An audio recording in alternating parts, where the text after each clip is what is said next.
បាននងក្រពើសំពើត្រែងដំណាំងស្ដៅអនុស្សាវរីយ៍ស្ទឹងពេជ្រចិនដាយើងឃ្លាតគ្នាឆ្ងាយអាឡ័យភាំងត្រា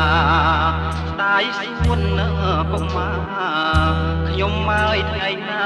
នឹងបានជួបមកវិញបៃលិន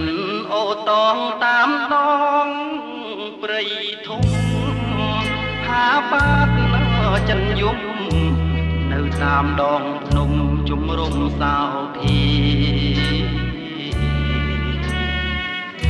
ប៉ាអ៊ីអូនណាយយើងធ្លាប់ជួបគ្នា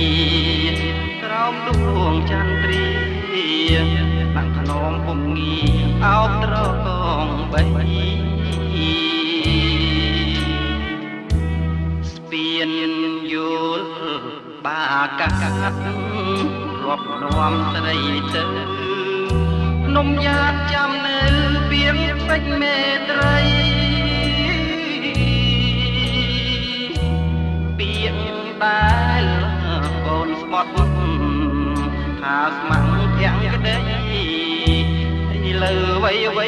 ស្រីបំភ្លេចអស់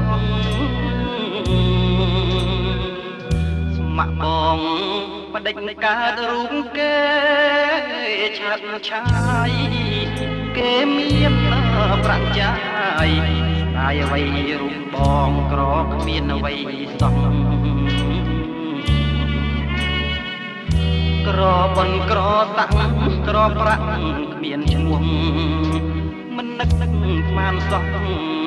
ស្នេហាដែលស្មងប្រែជាអស់សង្ឃឹម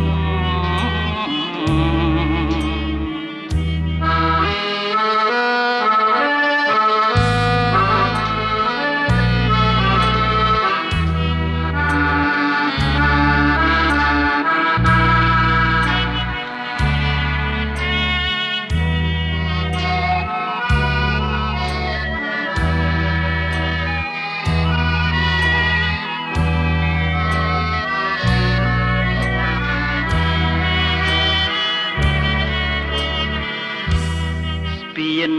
យល់បាកាត់ធ្លាប់នាំស្រីទៅនំយ៉ាតចាំនៅពៀងពេជ្រមេត្រី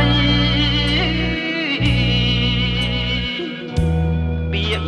ដែលកូនស្បត់ថាស្មាំងភក្តីអីលើវៃវៃស្រីបំភ្លេចអស់ម៉ាក់បងបដិញកើតរូបគេឆាតឆាយគេមានប្រាក់ចាយได้អ្វីរូបបងក្រគ្មានអ្វីសោះក្របុនក្រសាក់ក្រប្រាក់គ្មានឈ្មោះមិននឹកស្មានសោះស្នេហាដែលស្មោះប្រែជាអស់សង្ឃឹម